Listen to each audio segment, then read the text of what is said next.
अब बात करेंगे ट्रंप की और ईरान की और पाकिस्तान की। ईरान स्टोन एज में चला जाएगा, ऐसा हमला होगा कि ईरान को उबरने में 20 साल लग जाएंगे, ईरान का नामो निशान मिट जाएगा। ये वो धमकियां हैं जो ट्रंप रह रहकर ईरान को देते रहते थे, लेकिन जैसे ही सीज फायर की मियाद खत्म होने वाली थी वैसे ही ट्रंप बैकफुट पर आ गए और अब तो उन्होंने अनिश्चित काल के लिए सीज फायर को बढ़ा दिया है।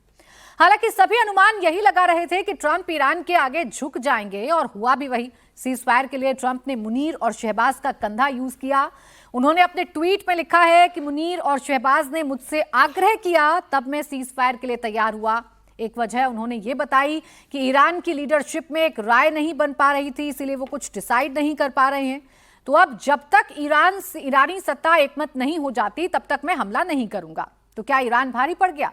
क्या ट्रंप को समझ में आ गया है कि ईरान वेनेजुएला नहीं है? और सबसे बड़ा सवाल कि हॉर्मूज का क्या होगा, क्योंकि ट्रंप ने भले ही सीज फायर की मियाद बढ़ा दी है लेकिन हॉर्मूज से हटने को तैयार नहीं है। इधर ईरान के सुप्रीम लीडर के प्रतिनिधि ने कहा है कि अमेरिका से अब कोई वार्ता नहीं होगी।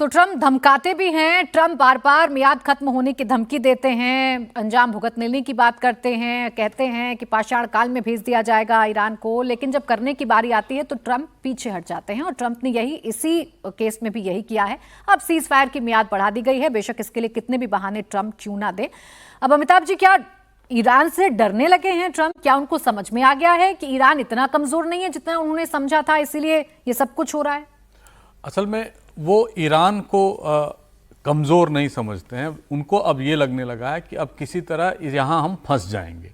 और इसी के चलते उन्होंने पहले भी कहा कि उनको पाषाण युग में भेज देंगे, अनकंडीशनल सरेंडर उनको करना था, उसके लिए वो नहीं हुआ।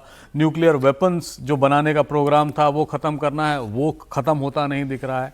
तो ट्रंप ये बात जान गए हैं कि इसका जो भी है इकोनॉमिक कॉस्ट जो है अमेरिका अब बेयर करने के लिए तैयार नहीं है। और पहले से भी वो कहते थे बूट्स ऑन द ग्राउंड नहीं भेजेंगे, क्योंकि जब तक बूट्स ऑन द ग्राउंड नहीं भेजेंगे रिजीम परिवर्तन अपने आप हो जाएगा, वहाँ की जनता अपने आप आके सत्ता परिवर्तन कर देंगे। वैसा कुछ हुआ नहीं। अब तो इनको लग रहा है कहीं वियतनाम वॉर, कहीं अफगानिस्तान वॉर, उस तरह की लड़ाई ना हो जाए, तो वहाँ से अपना अब वो पैर खींचना चाहते हैं। और ट्रंप साहब ने इसका इकोनॉमिक कॉस्ट देखा और कहा कि अब वो वापस जाते हैं। मैं तो बार बार ये कहता हूँ कि देखिए, युद्ध दो तरह से जीती या हारी जाती है। एक तो है कि हम रण क्षेत्र में गए, हारे, सरेंडर किए, जो भी हुआ हम वापस आ गए, एक जीता एक हारा। दूसरा होता है रणनीतिक हार, और यहां पर मुझे अमेरिका की एक रणनीतिक हार दिख रही है, क्योंकि जेडी वांस का एयरफोर्स 2 तैयार बैठा है कि कब उड़ेंगे वहां से, लेकिन ईरानी तैयार नहीं है उनसे बात करने के लिए। यह भी हो सकता है कि जिन शर्तों पे किया जा रहा है ईरान में मतभेद है, क्योंकि एक तो वहां ऑब्जेक्टिव लीडरशिप कोई नहीं है, मुस्तफा खामेनी कितने इफेक्टिव हैं पता नहीं चल रहा है। और ये जो शतरंज की बिसात है उसमें पहले ही जितने भी इनके सेनापति थे, इनके कमांडर थे, इनके चीफ थे, सबको खत्म कर दिया गया। अब लोअर रैंक पर किसको कितनी आस्था है ये भी समझ नहीं पता चल रहा है। और इस्लामिक रेवोल्यूशनरी गार्ड कोर इस समय इनके सिविलियन लीडरशिप पर हावी हो गया है, क्योंकि वही एक एस लीडरशिप, एक हाई कमांड वहां नहीं है। इसको देख के यही लग रहा है कि अब ट्रंप साहब जल्दी से जल्दी किसी तरह इससे पल्ला छुड़ाना चाहते हैं। हॉर्मूज को एक वेपन की तरह ईरान ने सक्सेसफुली यूज किया, ये दिख रहा है, और वो हॉर्मूज को का हमेशा ब्लैकमेल करते रहेंगे। इस समय वर्तमान में मुझे लग रहा है वो दिखाना चाहते हैं अमेरिकी जनता को कि देखो हम जीत गए थे, हम यहां से वापस जा रहे हैं, और हॉर्मूज यदा कदा वो चलता रहेगा।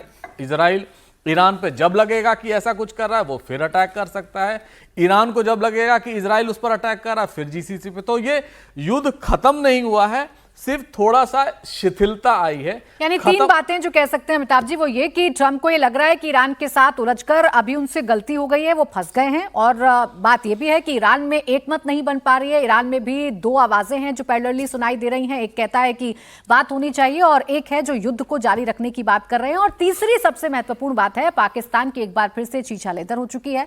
पाकिस्तान पर विश्वास ईरान नहीं कर पा रहा है, ये सबसे बड़ी बात है। मुनीर और शहबाज पलके बिछाए बैठे थे इस्लामाबाद में, होटल मेन्यू सब तैयार कर रखा था, रेड कारपेट बिछा रखा था, मगर ना तो अमेरिका से कोई आया और ना ही ईरान से। दरअसल ईरान को अब पाकिस्तान पर भरोसा नहीं रहा, क्योंकि मुनीर की अपील पर ही ईरान ने हॉर्मूज खोलने का ऐलान किया था, लेकिन उसके बाद अचानक ट्रंप ने हॉर्मूज पर अपनी नेवी भेज दी। इससे मुनीर का क्रेडिट डाउन हो गया है। द ट्रंप मुनीर और शहबाज का खूब इस्तेमाल कर रहे हैं, उन्हें महान बताकर अपनी साख बचा रहे हैं। ट्रंप ने सीजफायर बढ़ाने के लिए भी मुनीर और शहबाज का इस्तेमाल किया। अब ये तो साफ है कि फिलहाल वार्ता नहीं होगी, सीजफायर है, मगर कब तक ये नहीं पता। कुल मिलाकर मिडिल ईस्ट का मामला फंसा हुआ है, क्योंकि हॉर्मूज पर टेंशन बरकरार है। और पाकिस्तान का क्या हो रहा है या पाकिस्तान का क्या होगा, ये भी अब सवाल है, क्योंकि ईरान तो साफ साफ ये बता रहा है, या ईरान के एक्शन से तो साफ साफ ये लग रहा है कि ईरान को पाकिस्तान पर भरोसा नहीं है। कंधा जरूर मुनीर और शहबाज बन चुके हैं, ट्रंप के लिए कंधा बन चुके हैं। और जैसा हम बार बार कहते हैं कि अपने हिसाब से पाकिस्तान का इस्तेमाल किया जाता है, हर्षवर्धन जी फिर वही दिख रहा है। नहीं, देखिए, इसका तो मतलब कल भी हमने बात की थी, परसों भी बात की थी। और एक चीज से मैं सहमत नहीं हूं कि ट्रंप कोई मतलब दब गए हैं, पीछे हट गए हैं। उनको जो अपना काम करना था वो कर चुके हैं, और उनके काम करने का अंदाज हमेशा यही रहा है। वो कोई ऐसा नहीं है कि अब तक उनका जो पूरा ट्रैक रिकॉर्ड रहा है वो इसी तरह से काम करते रहे हैं। ईरान को जो तबाही उनको करानी थी वो तबाही उन्होंने करा ली। ये जो मूल काम था उन्होंने कर दिया। IRGC की कमांड वहां पर है, इसलिए उन्होंने ब्लॉकेड लगा दिया। अब ये दोनों मिलकर कौन से तरीका निकालेंगे, किस समय कहेंगे कि अच्छा उसने हमारी मान ली, हमने उसकी मान लिया, और ये कुल मिला के तब भी ऐसे ही वॉर चलता रहेगा। मतलब ये जो जिसको कहते हैं ना कि शब्दों के तीर ऐसे ही निकलेंगे, उसमें ना तो अरागची की तरफ से कमी आएगी, ना गलीबाफ की तरफ से और ना ट्रंप की तरफ से। मूल मसला ये है कि दोनों को समझ में आ गया कि इससे आगे बहुत कुछ करने की स्थिति में नहीं हो। और जहां तक युद्ध की रही बात, तो उनके दूसरे मसले हैं, वो तो मूल मुद्दा कभी खत्म नहीं होगा, जिसको बार बार कहा जाता है ना कि यरूशलेम में 3 रिलीजन का, 3 मजहब का सबसे पवित्र स्थान है, तो वो तो लड़ाई चलती रहेगी। लेकिन क्या अभी कुछ होगा? मेरा मानना है ये द एंड है। ये फिलहाल सारी जिसको कहते हैं ना कि एक रुकावट होगी, और नए सिरे से उस क्षेत्र का इकोनॉमिक डायनेमिक्स बदलने वाला है, जो शायद अभी साफ साफ दिख नहीं रहा है, लेकिन ये इकोनॉमिक डायनेमिक्स बदलने वाला है, उसकी तैयारी। जहां तक रही बात इस्लामाबाद टॉक्स की या आसिम मुनीर और शहबाज शरीफ की, उनकी हैसियत बस उतनी ही है। उनको आपको एक जगह देनी है, उनका ब्रोकरेज तय है, उनको कुछ थोड़ा और हो जाएगी। और अमेरिका, विशेष करके ट्रंप, ये भारतीयों को जरूर ध्यान में रखना चाहिए, ट्रंप मूल रूप से भारत विरोधी है। उनको लगता है कि भारत जैसा देश जिसका प्रधानमंत्री उनके सामने झुका नहीं, वो उनको बर्दाश्त नहीं है, इसलिए वो पाकिस्तान को समय समय पर, जिसको एकदम देशज में कहें तो, एक चूड़ी और चढ़ा देते हैं। तो बस इतना, इसको इसी तरह से देखा जाना चाहिए। बाकी मुझे लगता है कि जो बातचीत शांति वाली है वो लगभग तय है, उसकी शर्तें किसी दिन आपके सामने आ जाएंगी। भाई, पाकिस्तान को तो पैसा चाहिए, पाकिस्तान को कर्ज चाहिए, इसलिए पाकिस्तान तो कहीं भी पहुंच जाता है जहां उससे फायदा दिखता है, कटोरा उसके हाथ में रहता है, भीख मांगने के लिए वो तैयार रहता है। और यहां भी कुछ ऐसा ही मुनीर और शहबाज कर रहे थे। लेकिन यह बात ट्रंप की करें तो ट्रंप कुछ भी कहें, लेकिन ईरान झुकेगा नहीं, ये मैसेज हर तरीके से क्लियर किया जा रहा है। तेहरान की सड़कों पर जश्न का माहौल दिखा।